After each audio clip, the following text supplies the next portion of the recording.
tal amigos? Muchas gracias por acompañarnos. Hoy tenemos un capítulo muy interesante acerca de algo importantísimo en nuestras obras, que es la compactación. Y para hablar de esto tenemos a un experto, a un buen amigo que nos acompaña. Le agradecemos mucho su tiempo, el señor Emilio Valverde. Emilio, ¿cómo estás? Hola, mucho gusto, muy bien, gracias. ¿Ustedes qué tal? Muy bien por acá. Cuéntanos un poquito de tu expertise. ¿A qué te dedicas? Bueno, yo soy el gerente regional de Weber MT para Latinoamérica, para la zona norte de Latinoamérica. Me toca cubrir desde México, todo Centroamérica, parte de Sudamérica y el Caribe. Perfecto. ¿Cuántos años tienes ya en esta compañía? Este año casualmente estoy cumpliendo mi 10.º año ya de estar con Weber, pero estar directamente con la fábrica, pero de conocerla tengo 25 años. No, pues ya, toda una vida. Porque Oye, fui cliente de ellos, fui distribuidor, yo rentaba, yo vendía máquinas en Costa Rica y desde hace 10 años ya trabajo directamente con la fábrica como representante regional. perfecto. Entonces, conoces de pe a pa la compañía. Sí, ¿Y nos puedes platicar un poquito de la historia de Weber? sí, ¿Cómo esta te... es una empresa que nació hace 71 años, 72 años, ya en 1952, la fundó el señor Gunther Weber. De hecho, Weber obviamente es el apellido de la familia.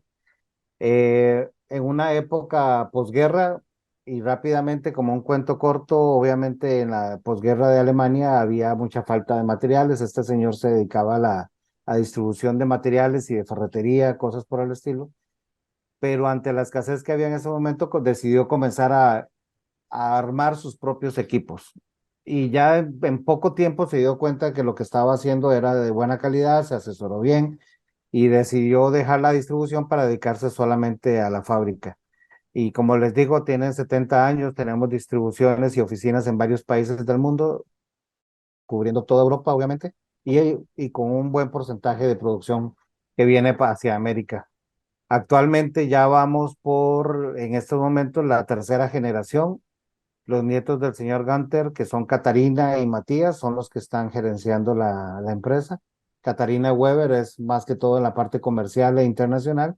Y Matías, su hermano menor, es el encargado de la parte de producción, económica, finanzas, etcétera.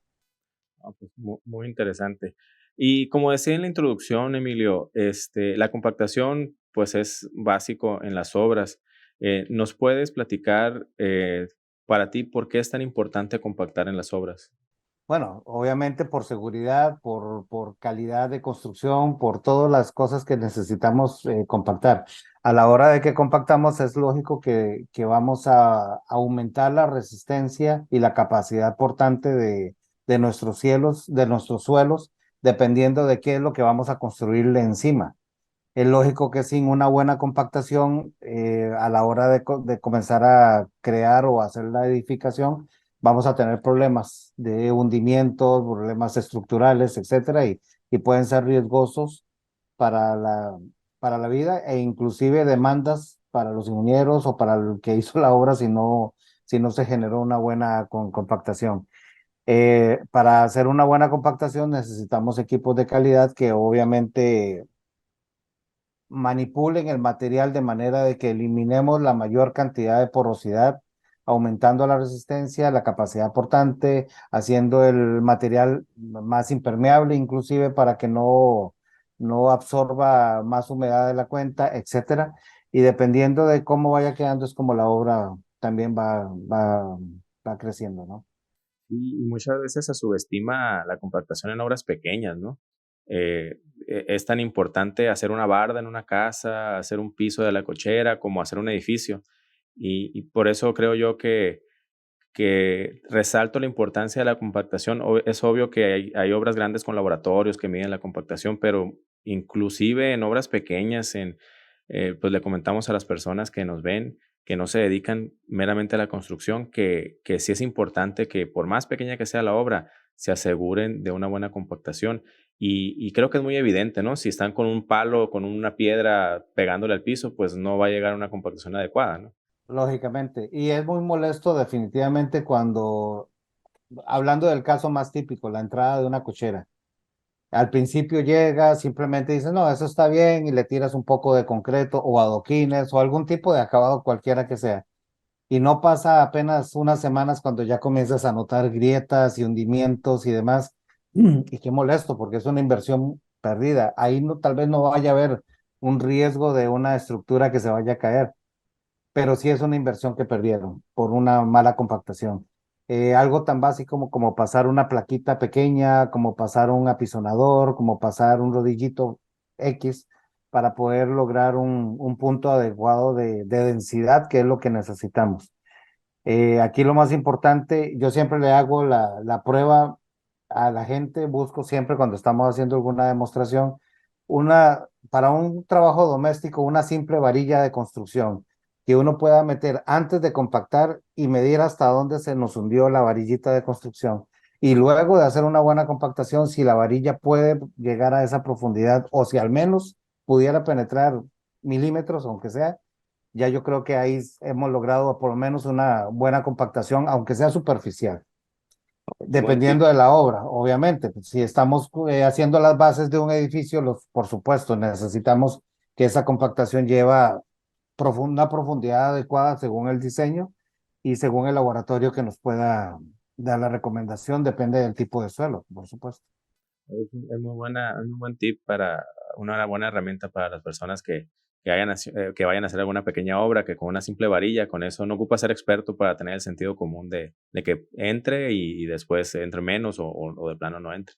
Te cuento precisamente algo que hicimos en Monterrey. eh, con los distribuidores locales, hicimos una prueba en un centro comercial que se estaba construyendo y tenían un rodillo como de 3 toneladas para hacer una compactación de una acera o de un caminito. Ya la habían rellenado con el material, yo tomé una varilla y literalmente la varilla se me hundía unos 20 centímetros en el material. Pasamos una placa reversible de la que vamos a conversar más adelante y en solo 3 pasadas esa varilla ya ni siquiera lograba entrar al material, era directamente se quedaba. Ahí no había manera, ya el material estaba como piedra. Entonces ahí ya ellos se aseguraron y además con mucho menos tiempo que el rodillo que hubieran utilizado, se ahorraron tiempo, se garantizaron de que la obra, de que el material estaba completamente y ya podían colocar con confianza la losa de concreto. Y hoy me recordé del coco de muchas ciudades latinoamericanas, creo yo, que son los baches en las calles, ¿no? Que básicamente son falta de compactación o preparación de suelo, que por eso es que tenemos tantos problemas en muchos lados. Y yo creo que con una buena compactación nos evitáramos gran cantidad de baches aquí en la ciudad o en varias ciudades de Latinoamérica en general.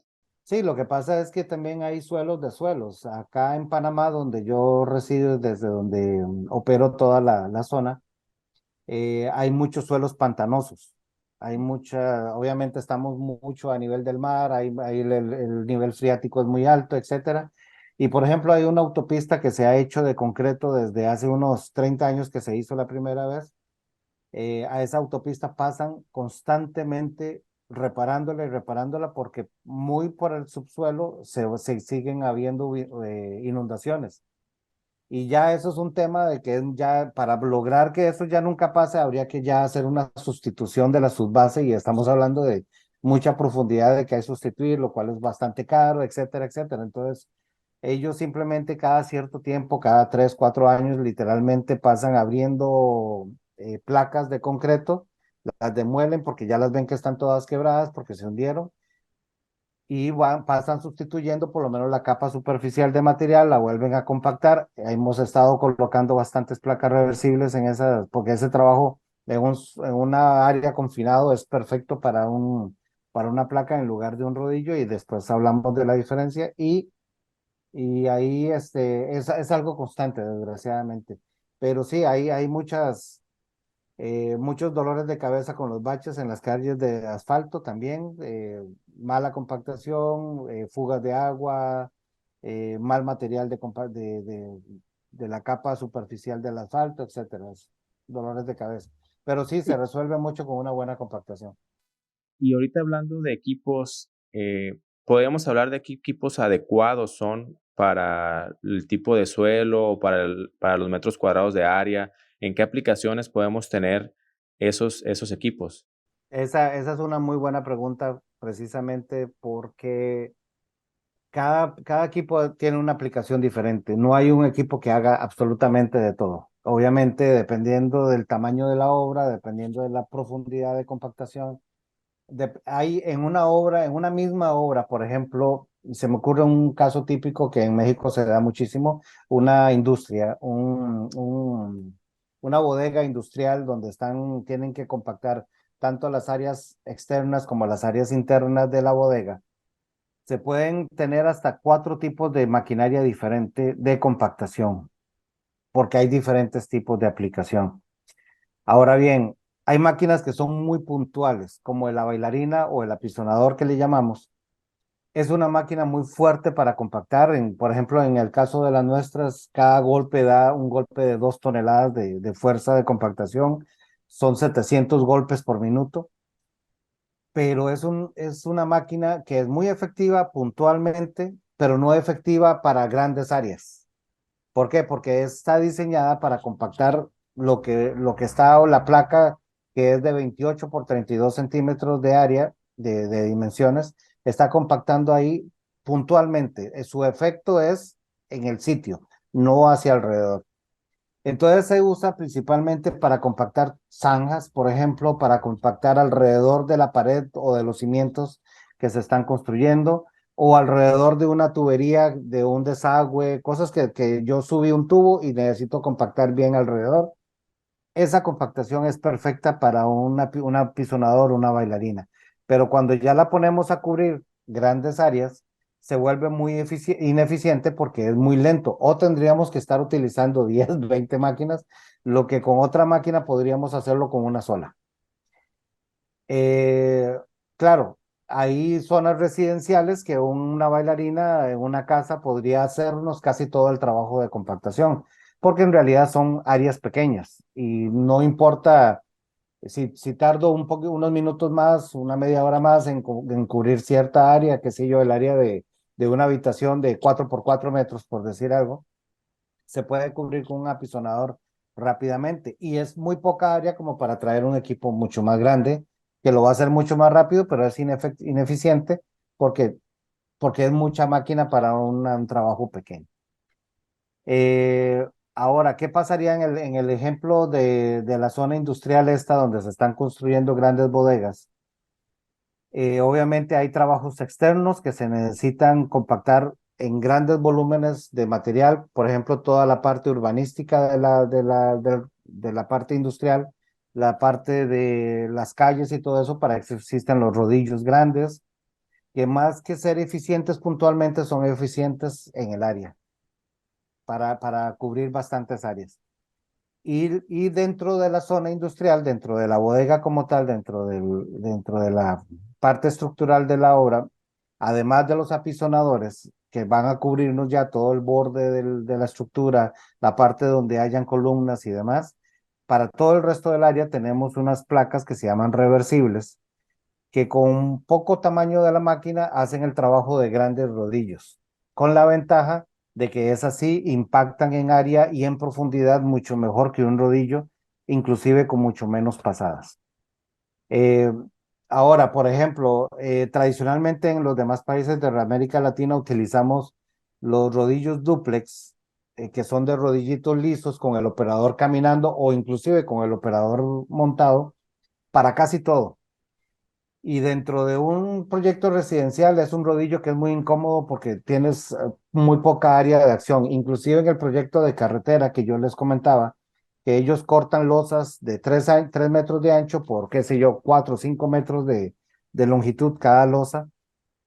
Meter un rodillo a esos ahí es extraordinariamente incómodo y aparte ineficiente. El rodillo nunca llega a topar los bordes, nunca llega a tocar la pared porque es por la misma forma del rodillo. Entonces tienen que después ver cómo lo acomodan o utilizar otros tipos de máquinas. En esos casos hemos utilizado las placas reversibles porque es una placa, porque puedo llegar a las esquinas, porque puedo ir bordeando las paredes sin ningún problema y así siendo el trabajo mucho más eficiente y hasta en menos pasadas. pero tradicionalmente en América Latina también para todos los que son bacheos, perdón, para todos los que son trabajos de bases, se utilizan este tipo de rodillos. Cuando realmente un rodillo liso originalmente está diseñado para hacer trabajos en asfalto. Y por eso es la razón de que normalmente estos rodillos lisos vienen con tanque de agua o tanque para agua, porque necesitamos el agua para enfriar el asfalto caliente que nos están colocando. En el asfalto el rodillo deja un acabado liso, perfecto y sin ningún problema y en pocas pasadas. El tema con los benditos rodillos comparado con una paca reversible es la diferencia en el diseño en función a la vibración que ellos dan. Pero más o menos es en general todo lo que se puede hacer en cuanto a equipos diferentes para diferentes aplicaciones en compactación. Lo que hay que considerar es el volumen del material que voy a compactar, el área, la profundidad y si es algo muy puntual o es algo de cubrir más terreno. Y el rodillito pata de cabra famoso a control remoto, ¿ese qué aplicación ideal es? Principalmente, a mí la que me gusta más, tiene varias aplicaciones, pero a mí la que me gusta más es proteger la vida del operador. Y por eso es que es a control remoto. Este es el tipo de máquinas que cuando en una gran obra están construyendo, imagínate en un residencial grande de muchas casas, están construyendo los drenajes. Para construir los drenajes que van a recoger todas las aguas de lluvia, las pluviales o las aguas negras o lo que sea que vayan a entubar por ahí, tienen que empezar haciéndole una pendiente a ese drenaje que si aquí empezó a 2 metros de profundidad, a 100 metros ya va por 4 o 5 metros de profundidad, en una zanja de apenas 1 metro, 1 metro y medio de ancho, dependiendo de la capacidad de los tubos, dependiendo de la cantidad de casas, etcétera. A esa profundidad, a 4 o 5 metros de ancho, de profundidad, con una zanja de 1 metro y medio de ancho, no puedes, no debes meter a un par de muchachos a compactar eso con unas bailarinas. Por la misma vibración de las bailarinas puede derrumbarse las paredes de la zanja y desgraciadamente han habido vidas y zanjas que se han derrumbado y se pierden esas vidas que son muy importantes. Con Sí, una máquina, perdón. no, no, sí, eso es un punto que a veces subestimamos del riesgo que corren en ciertas partes los operadores y la aplicación correcta de los equipos, como dices bien, salva vidas, ¿no? Correcto, en una máquina a control remoto, que en el caso nuestro trabaja por radiofrecuencia, no trabaja hay otras máquinas, otras marcas que trabajan por infrarrojo, por ejemplo. En el caso de la radiofrecuencia, no importa si hay un obstáculo en medio de la máquina y el operador, porque es radiofrecuencia, atraviesa los materiales y puede seguirse comunicando y tenemos la posibilidad de que si hubo un derrumbe, hay una posibilidad todavía de sacar la máquina. Pero yo prefiero que sea la máquina la que sufra el derrumbe y no un par de muchachos, Así en es. ese caso. La Sí. otra, obviamente, ¿cuál es la aplicación ya técnica de la máquina? Bueno, precisamente cuando recién yo termino de hacer la excavación, ese material vivo que me queda de tierra, de lodo, de fango, de lo que haya quedado ahí, necesito compactarlo antes de comenzar a meterle materiales y antes de colocar una tubería, porque de nada me sirve simplemente hacer la zanja y tirarle un poco de piedra y arena para compactarlo encima y después la zanja porque puede ser que ese material por debajo haya sido fangoso o tenga un problema de estructural por debajo y pueda ese tubo hundirse después con el peso. Yo necesito siempre, después de que hago el corte o la zanja, ya sea para una vivienda o para un drenaje de este tipo, es compactar el suelo como tal. Y como esta máquina tiene en los rodillos, tiene las protuberancias a las que le llamamos patas de cabra, ella hace con la vibración hundir el material lo suficiente para lograr bajar la porosidad y aumentar la resistencia de ese material, llamémosle virgen, recién cortado, y al cual le vamos a poco ir agregando ya un material de relleno para aumentar la resistencia, como puede ser arena, piedra o un material de la misma zanja, si es de buena calidad, como un tepetate o, o un material o piedra simplemente para aumentar la resistencia hasta llegar a un punto donde ya tengo la consistencia suficiente para poder colocar el tubo que va a ir ahí. Sí, y diste un punto clave ahorita que comentabas de las bailarinas, porque pues en México pues es un equipo muy popular en la compactación y creo que en América Latina igualmente o alrededor del mundo, pero en particular aquí en México, que es donde conocemos el mercado, pues son las multiusos, ¿no? Como bien decías, por cualquier tema, en lugar de meter otro equipo, metemos 5, 8, 10 bailarinas con 5, 8, 10 personas en vez de meter otro tipo de equipo. ¿A qué crees que se deba esa costumbre o ese uso no voy a decir excesivo, pero a lo mejor inadecuado de las compactadoras? Bueno, es una parte cultural. En toda América Latina siempre andamos buscando hacer tal vez lo más económico posible en la obra. Hay clientes que se podrían asustar, digamos, pensando en lo que vale un rodillo o una placa reversible comparado con comprar 5 o 6 bailarinas, que al final de cuentas probablemente va a ser más económico la placa. Puede ser, no sé. Pero resulta que como también estamos acostumbrados a comprar equipos económicos de procedencia asiática, sin decir un país específico, en todo caso es un tema muy cultural de que antes también hay que acordarse de dónde venía el tema de la compactación. Antes se hacía con 2 palos y una tuca de madera y con eso se compactaba a pie a lo que los muchachos podían hacer. Eso obviamente ha provocado cientos de problemas cuando se vienen los temblores y los terremotos. Pero eso es como una costumbre y poco a poco definitivamente y sin pensar que las máquinas podrían sustituir a los hombres, sí tenemos que en obras ser un poco más eficientes. Eh, mi, mi recomendación siempre es, y mi comentario siempre es en relación a lo costoso que es el tiempo en una obra. Y en una obra, un ingeniero, cuando está dentro y le dices, no te preocupes, lo que antes hacías en 7 días, con estas máquinas te lo puede hacer en 3 días, ellos hasta respiran hondo y de felicidad. ¿Por qué? Porque les puede ahorrar multas, les puede ahorrar tiempos para la proyección de las demás etapas de la obra se vayan yendo a hacer de forma eficiente. Eh, Definitivamente es un tema cultural que poco a poco vamos a ir cambiando y que la gente vaya poco a poco también entendiendo, teniendo un poco más de eficiencia. ¿Y qué le dirías a la gente que dice, bailarina de X cantidad de procedencia asiática también compacta igual que las otras, que las que tú manejas? Eh, ¿Cuáles son las principales diferencias? Porque al ojo del operador o de algún ingeniero, tal vez, pues, escucha el ruido y el golpeteo, ¿no? Y pensamos que es lo mismo. ¿Podrías explicar qué diferencias hay entre esas, que no, digamos, son económicas, por decirlo de una manera, a una yo le digo, de triple A, ¿no? De clase alta. La tipo premium. Premium. Hay un tema, sí. Por ejemplo, nuestras máquinas, en cada golpe, como lo dije anteriormente, cada golpe da 2 toneladas de fuerza de compactación. O sea, estamos hablando de casi 21 kilonewtons o 2100 kilogramos fuerza en cada golpe y son 700 golpes por minuto. Nosotros hemos encontrado que entre la competencia premium, el que más llega a 16 kilonewtons o 14 kilonewtons es el estándar.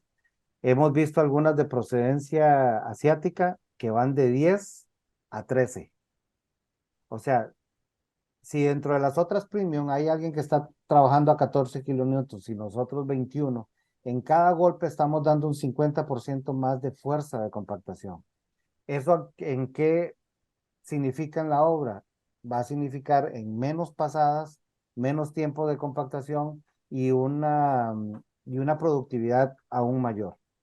Ahora bien, los materiales en que están hechos las máquinas. Eh, Acá en Panamá ya tuve un ejemplo, bueno, y en Guatemala también exactamente el mismo ejemplo con una marca muy económica de una de estas marcas genéricas que se crean todos los días en los países asiáticos y que tal vez una tienda, una ferretería X llamó y compró 100 máquinas de estas y le puso su nombre, porque eso es bastante fácil. Eh, Literalmente una gente compró una máquina el martes de una semana y de casualidad yo estaba en Guatemala todavía el día viernes y el jueves llamaron a la empresa porque habían comparado la máquina que ellos compraron junto con la de nosotros y valía literalmente el doble. Y ya el jueves y el viernes esa máquina la habían tirado a la basura. O sea, se desarmó sola, los materiales en que están construidos no eran los óptimos. Estamos hablando de una máquina como una bailarina que en muchos lugares me da curiosidad y es un poco gracioso como la llaman, pero en realidad son autodestructibles, porque ellas mismas generan un golpe y están dañándose constantemente y la máquina como tal tiene que estar diseñada como tal. Desde el motor que actualmente en las bailarinas utilizamos un motor Honda GX-R 120 y la R es precisamente por hacerle una distinción que es un motor dedicado a los rammers, en este caso. Es un motor de 4 caballos, de 4 tiempos, con con una, con una optimización hecha para esta aplicación. Es un motor liviano, inclusive hasta no tan ruidoso como los motores anteriores y no tan ruidoso como un motor equivalente de la misma marca de Honda, es tipo estacionario. Y es que hay marcas chinas o marcas asiáticas que vienen con motores estacionarios. Y el nombre lo dice, es un motor diseñado para estar en un punto X donde no lo muevas. Una bombita de agua, una hidrolavadora, un generador de electricidad, esos son motores estacionarios. No están diseñados para que estén 700 veces por minuto saltando y no solo saltando, sino es golpeando el material abajo. Es un motor diseñado para eso. Desde ahí viene la diferencia. Las protecciones metálicas de filtro de aire y de filtro de gasolina que nosotros ponemos para proteger el motor son tipo premium, son magníficas. Nuestro filtro de aire, por ejemplo, es un filtro de aire industrial que muchos automóviles pequeños desearían tener, inclusive. No ponemos simplemente una esponjita o una cosa, sino que es un filtro verdaderamente de tipo industrial y de larga vida en condiciones normales de utilización. Eh, También la parte del filtrado de gasolina hace una gran diferencia. Hay muchas marcas que simplemente ponen literalmente la manguera y ya sabemos las malas costumbres que tenemos en nuestras obras de que a veces por la necesidad simplemente alguien dice, me quedé sin gasolina, juntó una botella de Coca-Cola o de un refresco gaseoso eh, sucio del piso y eso lo llenó de gasolina y eso se lo echó a la máquina. O a veces no mantenemos bien limpios los estanques o los elementos que tenemos para almacenar combustible en nuestras obras. Eso por un lado, pero toda la parte de la bota como tal, que es la que recibe y produce también toda esa vibración, de una u otra forma tiene que estar diseñada para larga vida. Nosotros tenemos una referencia a nivel mundial que es muy importante para nosotros. Nuestro mayor cliente, nuestro mayor consumidor de máquinas son empresas de renta.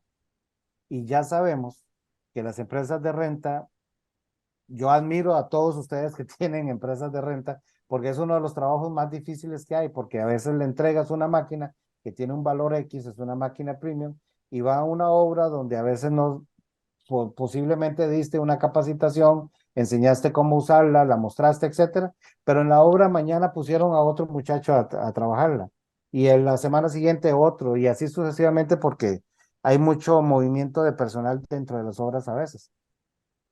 Y la máquina tiene que estar en capacidad para que cuando termine esa renta te la regresen y puedas darle un buen mantenimiento y volverla a tirar a la batalla porque necesitamos que estén produciendo. Pues sí, a nivel nuestro, por ejemplo, acá en Panamá hay unas 15 empresas muy pequeñitas de renta de maquinaria, tipo que tienen la renta en su cochera. Algunas tienen lo más 10 o 15 apisonadores para la renta y con eso les va de maravilla, pero todas las que tienen son Weber. Y una de las características es que ellos dicen, sí, de entrada nos sale un poquito más caras, pero en un año no solo recuperamos eso, sino que ya recuperamos un 50% más de lo que ya valía la máquina. Y con decirles que son máquinas que están en renta desde hace 10 años, 8 años, es decirles poco. Me he encontrado aquí máquinas del 2012 y del 2008 operativas de modelos que ya ni siquiera fabricamos. Entonces, eh, no hay que tenerle miedo a hacer una inversión inicial por un producto premium, sabiendo de que la vida útil de la máquina va a ser mucho mayor. Eso nos ahorra compras constantes, eso nos ahorra dolores de cabezas y por supuesto, lo más importante es que nos ahorre la imagen de la empresa nuestra con el cliente y que el cliente no se moleste con nosotros por estarnos reclamando cada 2 días, cada 3 días por una falla de una máquina. Ya tenemos inclusive experiencias con clientes finales que le dicen a la empresa de renta, óigame, no, sígame enviando de esas, si no, no me mande nada. Sí, sí, a nosotros nos ha tocado también que se pelean por las azules, así nos dicen. Y pues un producto que podríamos decir que es poco conocido o no muy utilizado en México es la placa reversible pues tiene unas aplicaciones muy amplias y muy efectivas. ¿Qué nos puedes decir de las características de las placas reversibles? Creo que hay como 4 modelos que maneja Weber. No, hay más modelos como tal. Sí te puedo contar, eso sí es muy importante, que es el producto de mayor crecimiento en ventas en toda América Latina. O sea, ya la gente en Europa es una máquina completamente establecida, en Estados Unidos se trabaja relativamente bien. En Europa hace muchos años se utilizaba mucho el rodillo liso, igual que lo seguimos usando en América Latina para muchas de las aplicaciones que podríamos estar usando en reversibles. Y en Europa, por ejemplo, nuestra producción antes era hace muchos años 80% rodillos, 20% reversibles. En estos momentos se dio la vuelta completamente. Ya producimos para esa aplicación el 80% en placas reversibles de varios tamaños y te comentaba. Tenemos desde una CR1, CR2, CR3, luego pasamos a la CR5, que es la que más se ha vendido en México, que es una placa de apenas 280 kilogramos, produciendo 4 toneladas de fuerza de compactación, más o menos 4.5 toneladas de fuerza de compactación. Y luego también pasamos a las que son reversibles mayores, que nosotros le llamamos CR6, CR7, que también se han vendido varias en México y actualmente, en el caso tuyo, creo que ya tienes una o dos, bueno, van a llegar más disponibles para la renta. Y también llegamos hasta la CR8 y la más grande que tenemos es una CR9. Nada más para que tengamos una idea, por ejemplo, una CR7 como la que ustedes tienen produce 6.5 toneladas de fuerza de compactación y el peso de la máquina son 450 kilogramos. O sea, para tener esa fuerza de compactación en un rodillo necesitamos precisamente un rodillo que literalmente va a pesar 5 toneladas en peso muerto, más la fuerza de vibración puede llegar a las 6, 7 toneladas de fuerza. Esa es la gran diferencia. ¿Y cuánto vale un rodillo de 5 o de 6 toneladas? Por lo menos unas 6 o 7 veces más de lo que vale una placa reversible. La ventaja de la placa reversible, como también les decía, primero que nada es vibración pura. Yo siempre utilizo un ejemplo y voy a utilizar mi botellita de agua para hacer eso. El rodillo cuando va compactando, el punto de contacto es solamente la parte de abajo del rodillo. Literalmente es una línea. Son dos líneas que van tocando el suelo. Inclusive hay ciertos materiales donde el uso de los rodillos provoca que el material vaya quedando ondulado. Con la placa reversible, al contrario, es simplemente un plano que estaríamos utilizando para trabajar y un plano que está un área mayor que el rodillo que está en contacto al mismo tiempo con el material, provocando un área de referencia aún mayor y una profundidad de compactación también mayor. Por ejemplo, una placa CR7 tiene una influencia de vibración hasta de 1,5 metros, Wow. dependiendo de los materiales, obviamente, dependiendo de cómo el material permita transmitir esa vibración. Si es un material muy arenoso, ya sabemos que como son partículas muy pequeñas, no transmiten también la vibración, sino que la transmisión sería muy lenta. En un material óptimo para compactar, que sería un material eh, mixto en primer lugar, materiales pequeños, medianos, grandes, como el tepetate que utilizan mucho en ciertas partes de México, o el material selecto que le llaman en otros países, que ya material de cantera, que viene en diferentes tamaños y demás, es un material óptimo para compactar. Con eso podemos tener una influencia hasta 1,5 metros de profundidad de compactación. Aún así, por ejemplo, con una CR7, no quiero decir que yo voy a rellenar una zanja con 1,5 metros y compactarla de una vez. Con una CR7 yo puedo ir en capas de 30 o 40 centímetros de cada capa de compactación, dejando la óptima compactación en tan solo 3 o 4 pasadas. Las reversibles grandes que llamamos mayores de la CR6 en adelante también pueden venir, es una opcional, pero normalmente todos nuestros clientes lo toman como un estándar con un sistema que se llama Compatrol. Es un sistema muy interesante que ojalá que se pueda incluir en la edición del video. El sistema es un sistema de diodos, de lucecitas LED, de 7 lucecitas LED, que le va a ir indicando al operador qué tan compactado está. O sea, a medida en que se van encendiendo las luces, porque yo voy pasando, la máquina está detectando que el piso ya va siendo más compactado. Si yo vuelvo a pasar por la misma área, se vuelve a encender otra luz y si vuelvo a pasar, probablemente va a llegar hasta el tope de luces o probablemente puedo detectar que después de la quinta o sexta luz ya no se quieren encender más. Ese material ya está compactado. Por más que insista, no voy a compactar más. Simplemente que hay algo debajo del material que yo estoy compactando que no me permite llegar hasta el tope. Por ejemplo, en un nivel freático muy alto. Como me pasó, por ejemplo, en una zona costera en Playa del Carmen. Cuando prueba, creo que en el Nickelodeon, hicimos una prueba de compactación dentro de la zona donde vivan parqueos y demás. Era como la parte del sótano y comenzamos a compactar, la máquina avanzaba muy bien, el material se veía que estaba compactando muy bien, pero no se nos encendía ninguna luz. A pesar de eso, el material del ingeniero llegó y dijo, ¿saben qué? Ese está quedando tal como lo necesitamos que quede, pero aquí tenemos un problema, el nivel freático está tan solo a 60 centímetros de profundidad. Y de hecho me mostró una zanja un poco más profunda y se ve literalmente la humedad. Ellos tenían que hacer pilotajes y todo eso. Pero para lo que necesitaban ir comenzando a compactar ahí estaba suficiente y estaba dando el grado de compactación adecuado.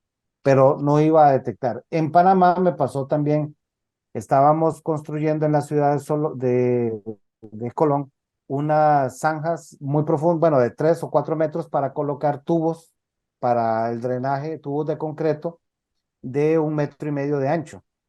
Entramos a la zanja y mi placa, una CR7, hicimos la prueba y después de 3 o 4 pasadas nunca logró pasar de la cuarta luz.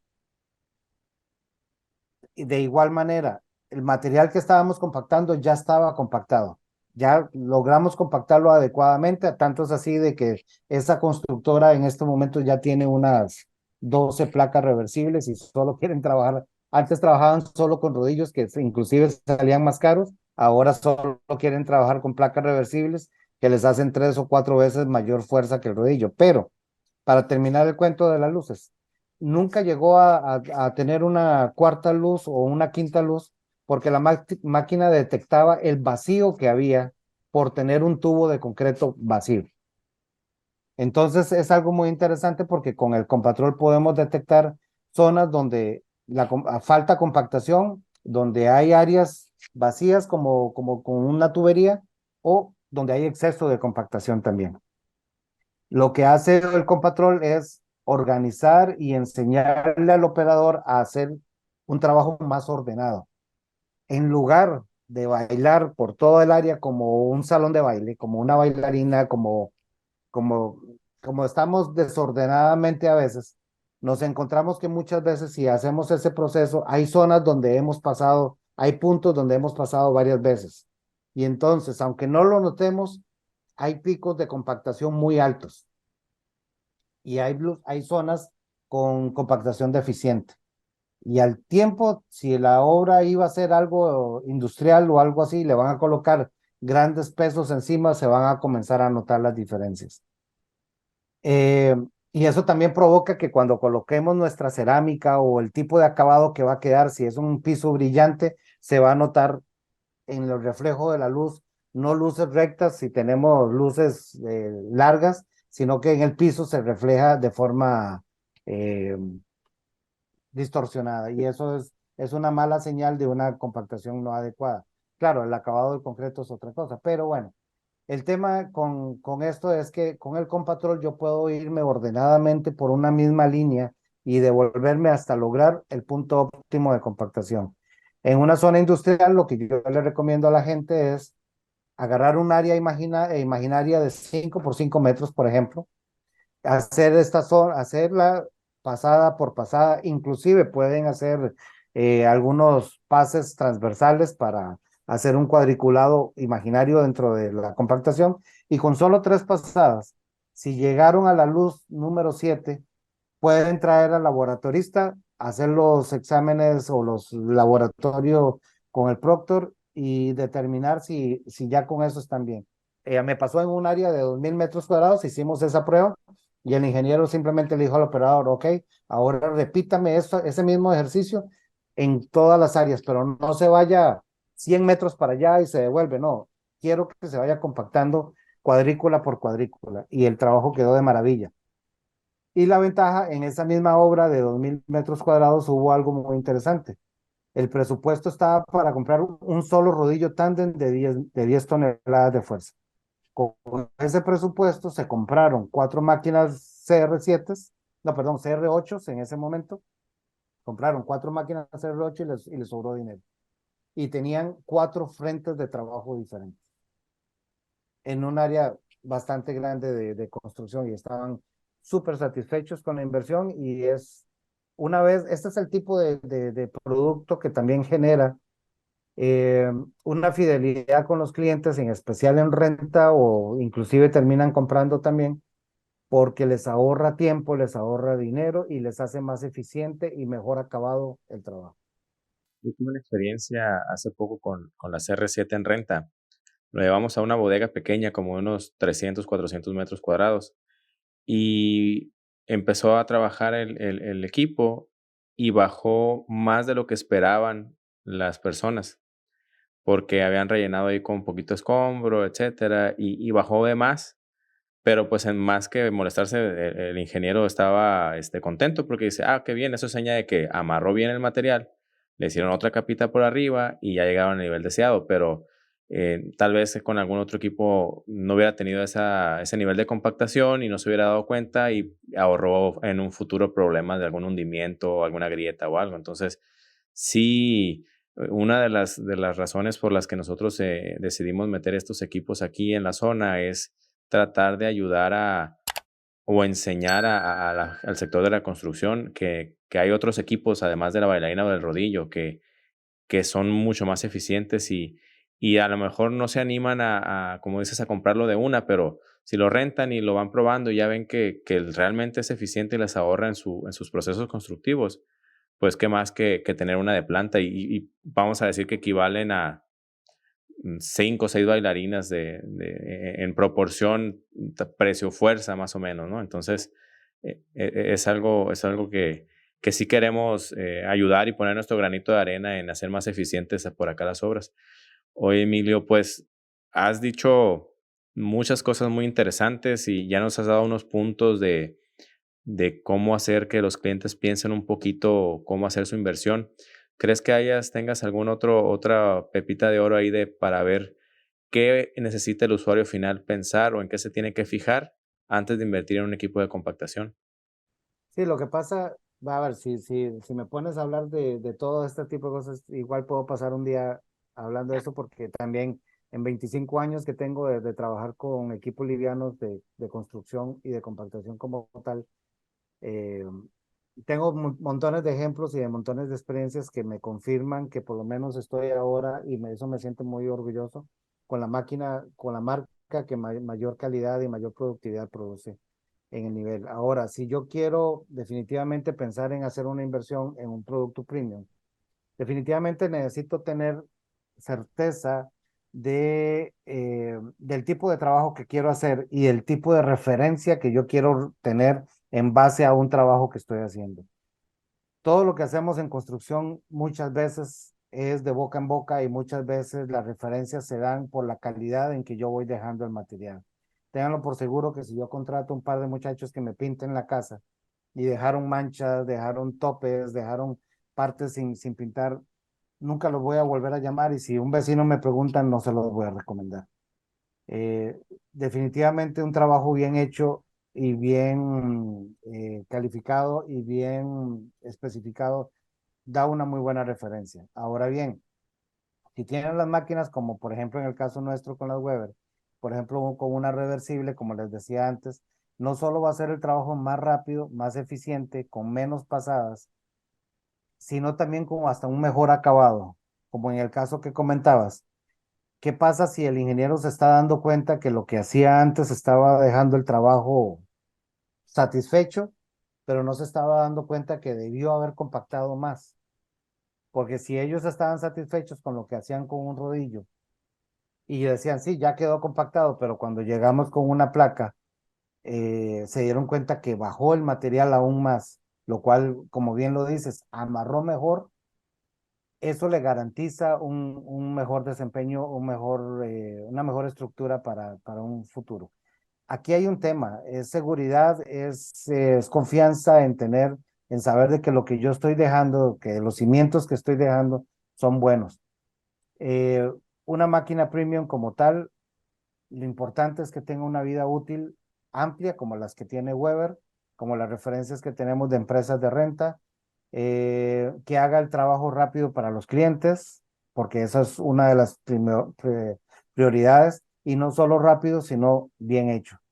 Definitivamente es cuestión de confiar en alguien que diseña su propia máquina como nosotros, confiar en el desarrollo que siempre hemos ido teniendo. Weber es pionero en muchas de las mejoras que el mercado de la construcción ha ido creando, vienen de Weber, vienen de otras marcas también que son premium. Todos hemos ido creando algo, pero no es lo mismo cuando somos creadores a que solamente copiamos. Y en la copia siempre se olvida de un punto de diseño, de por qué el motor va en esta posición y no en esta otra.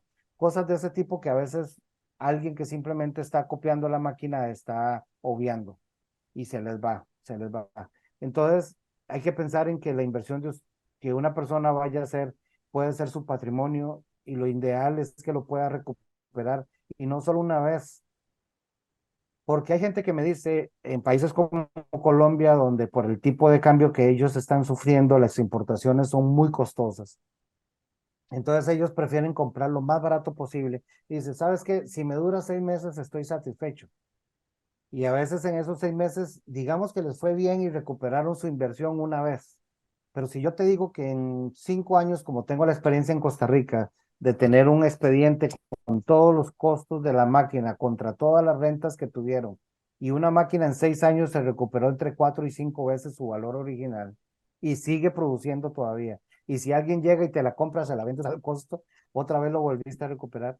Yo creo que es una inversión que para tu patrimonio y para tu futuro cercano es mucho más, tiene mucho más valor al final de cuentas. O sea, es pensar en, en la calidad por encima del precio.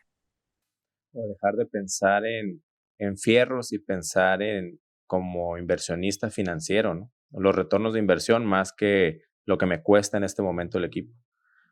Pues Emilio, muchísimas gracias por tu tiempo, de verdad que muy, muy interesante, con muchos aprendizajes. Sé que las personas que nos escuchen van a aprender muchas cosas y creo que se van a animar a probar equipos, placas reversibles Weber y compactadoras Weber, que dicho sea de paso, sabemos que son de la mejor calidad a nivel mundial.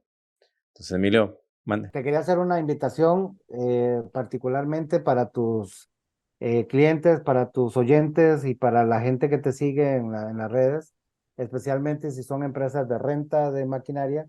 Eh, Tal como lo estábamos conversando antes, hay una feria muy interesante que se viene el próximo mes en febrero en New Orleans que se llama el ARA, es de la Asociación de Renta Americana y es una feria pequeñita de 3 días, creo que empieza el domingo 18 de febrero.